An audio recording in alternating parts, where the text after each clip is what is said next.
Hello and welcome back to X-Golf Chesapeake. I'm Carey Hodsden, PGA. Today I want to talk a little bit about the release.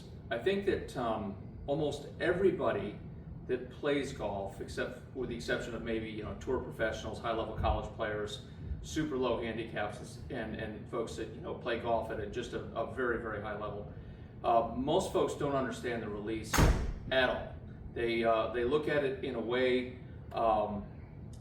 where it's almost like something magical has to happen in the golf swing to allow them to hit the golf ball at the bottom of the golf swing and hit it where they want to and hit it solid and where it feels good and it doesn't feel like there's a lot of effort.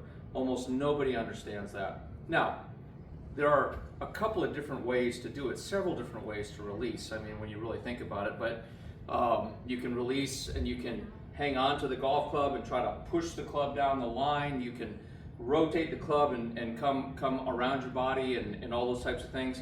But really what you're looking for when you're looking for a good release into the golf ball, you're looking for complete and full extension. You want to be able to get your arms and your hands and your body completely and fully extended at impact, and you want to feel like that feeling continues through rotation and through the end of the golf swing, okay? That's going to give you the widest possible arc, and it's going to give you the best chance to compress the ball the way you want to and use the club the way it's designed. Look, these people spend hundreds of millions of dollars every year to figure out how to build golf clubs in such a way that you can hit the golf ball really, really solid. And they build the golf clubs in such a way that will bounce off the ground where the center of gravity and the motion of the moment of inertia is just right to where you just hit the ball and compress it right at the right time.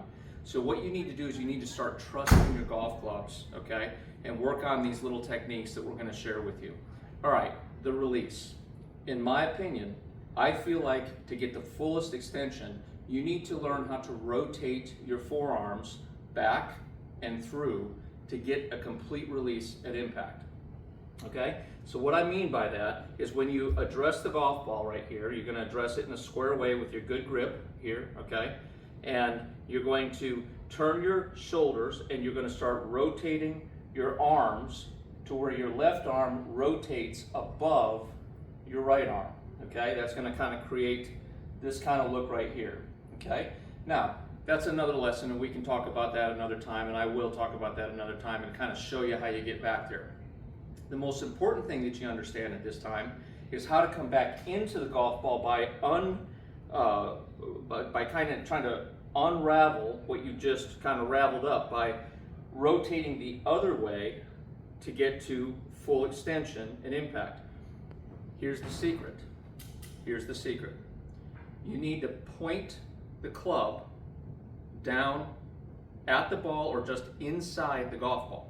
So when you're coming into the golf ball and you're rotating and the back of your left hand is going at the golf ball and your right palm is also going at the golf ball, you're going to rotate and then point, okay? Point the club straight down to the impact position right at the golf ball or just inside it. This is going to give you the best opportunity to make the most solid contact and to have full extension going through the golf ball. Then you're going to continue with this motion all the way through, and if you point, you'll notice, the biggest thing you'll notice right away is instead of seeing kind of this motion where you see almost everybody swing this way, you're going to see a motion where you come in, you rotate down, you point the golf club right through impact, and then you continue rotating over to your left, and you can see how the club stays low. The club stays low here. It doesn't go up in the air like a flip, okay? If I see this, I know somebody's down here and they're trying to hit the golf ball right at the bottom.